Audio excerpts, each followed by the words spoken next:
There is a fine line between memories and memorable experiences. Every year, our high school would take an end-of-the-year trip.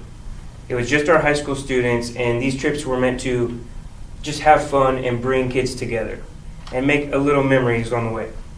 Now, in 2016, when I was a sophomore going into my junior year, we took a trip to Cloudcroft, New Mexico.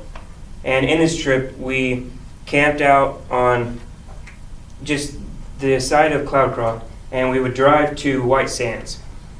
And that was one of the most memorable experiences of my life. Now, it wasn't necessarily for the better.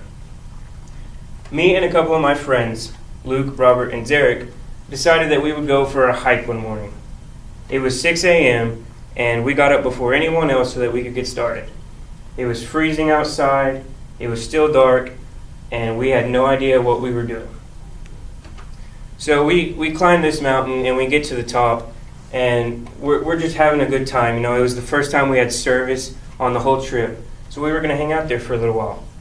Well, finally it was about 8 or 9 o'clock, and we decided we need to go back down before everyone woke up for breakfast. So we start meandering our way down the mountain, and we realize we're not quite sure where we are. We don't really know where we're going, so we don't know how to get back to the campsite. You know, we trip over a few rocks, we hit a few trees, and we do not know where we're going. We are literally lost. And so we walk for a few miles before finally crossing a home, and we think to ourselves, well, maybe we can knock on the door and someone will help us. But you have to remember, it is very early in the morning, so they may not even be awake. We hop a fence and we see a sign that says, "No trespassing." So immediately we start backing away very slowly so that we wouldn't get caught. So we continue to go down the hill, having no idea what direction we're going, and we start to hear these dogs and just various animals. So we're a little timid at this point, and then we hear running, and we're being chased by dogs. So we speed up a little bit. We're running as fast as we can down the hill, which is very, very dangerous.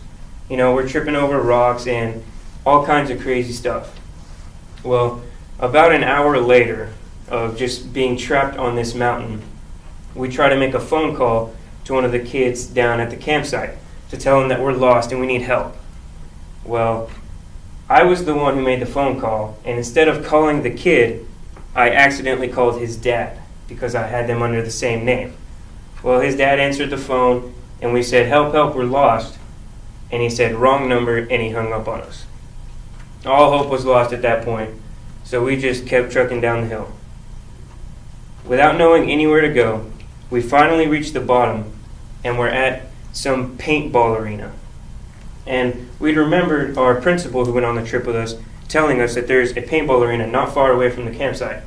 So we're thinking about that, and we start looking around, and finally we see our campsite about a mile away. And we start running faster than we've ever run before. We finally make it back to the campsite to find that everyone was awake, everyone had eaten breakfast, and everyone was looking for us. We were questioned 100 times, where were we, what were we doing? Why are we up at 6 a.m. taking a hike without permission? We had no answer, but the answer that we do know is that we had the time of our lives making this experience.